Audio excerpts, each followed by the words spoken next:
Hello friends, আপনার যদি state ব্যাঙ্কে অ্যাকাউন্ট থাকে আপনি কিন্তু আপনার মোবাইলের মাধ্যমে আপনি মোবাইল নাম্বার চেঞ্জ করতে পারবেন। যদি আপনার ধরুন যদি আপনার মোবাইল নাম্বার হারিয়ে গেছে বা মোবাইল চুরি হয়ে গেছে, বা ধরুন আপনার পুরনো নাম্বার আছে ওটা বদলে নতুন নাম্বার আপনি ব্যাঙ্ক অ্যাকাউন্টের সঙ্গে অ্যাড করতে চান, আপনি কিন্তু ব্যাঙ্ক ভিজিট না করেও ঘরে বসে অনলাইনের মাধ্যমে কিন্তু আপনি মোবাইল নাম্বার অ্যাড করতে পারেন সিম্পল উপায়ে। তো আমি এই ভিডিওর মাধ্যমে পুরো বিস্তারিত বলতে চলেছি এবং আপনি অফলাইনের মাধ্যমে কীভাবে করবেন তাও বলতে চলেছি। তো বন্ধুরা, ভিডিওটা শুরু থেকে শেষ অবধি অবশ্যই দেখুন। আর যদি আপনারা আমার চ্যানেল নতুন হয়ে থাকো, চ্যানেলটিকে অবশ্যই সাবস্ক্রাইব করে যাবেন। তো চলি গিয়ে দেখেন। সবার আগে চলে যেতে হবে আমাদের SBI ইউনো অ্যাপে। এখানে লিখে সার্চ করতে হবে mobile number update. Mobile number update এখানে আপনি ক্লিক করলেন। ক্লিক করার পরে আপনার কাছে হচ্ছেন এরকম একটা ইন্টারফেস চলে আসবে।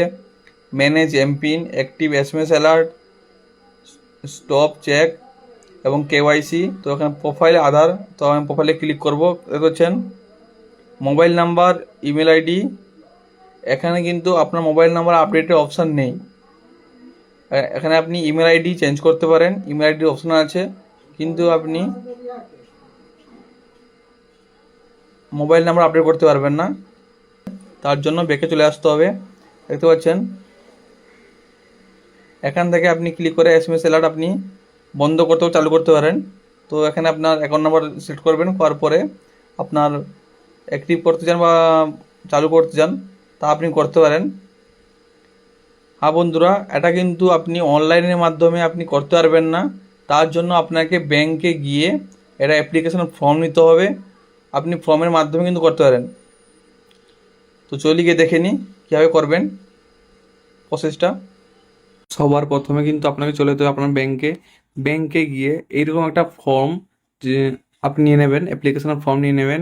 সেখানে দেখতে পাচ্ছেন আপনাকে আপনার ব্রাঞ্চ ভিজিট করে নিতে হবে। আপনি যে ব্রাঞ্চে আপনার অ্যাকাউন্ট আছে ওই ব্রাঞ্চে গিয়েই এই ফর্মটা নেবেন।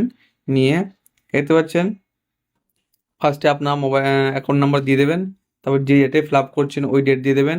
দেওয়ার পরে আপনি নিচে দেখতে পাচ্ছেন 6 নম্বর অপশান দেখতে পাচ্ছেন। 6 নম্বরে for change of mobile number please update my new mobile number in my account for new mobile number. তো এখানে আপনি ক্লিক করবেন। ক্লিক করার পরে আপনি যে মোবাইল নাম্বার দিতে চান ওই মোবাইল নাম্বার এখানে বসিয়ে দেবেন।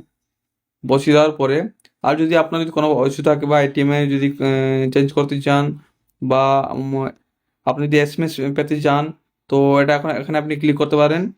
ক্লিক করে আপনার মোবাইল নাম্বার দিয়ে দিতে পারেন। যদি আপনার যদি টাকা ডেবিট বা ক্রেডিট হলে যে SMS যদি না আসে তাহলে কিন্তু আপনি এটা করতে পারেন।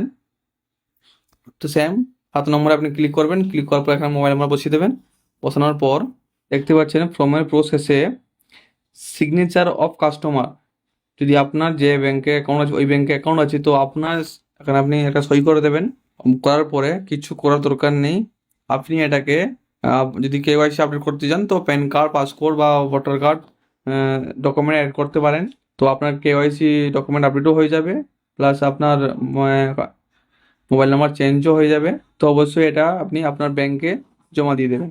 মাত্র 2 ঘন্টার মধ্যে কিন্তু আপনার চালু হয়ে যাবে, আপনার ব্যাংকের সঙ্গে আপনার মোবাইল নাম্বার অ্যাটাচ হয়ে যাবে এবং নতুন মোবাইল নাম্বার। তো বন্ধুরা, ভিডিওটি কেমন লাগলো অবশ্যই কমেন্টে জানাবেন। জয় হিন্দ, বন্দে মাতরম, থ্যাংক ইউ, ধন্যবাদ।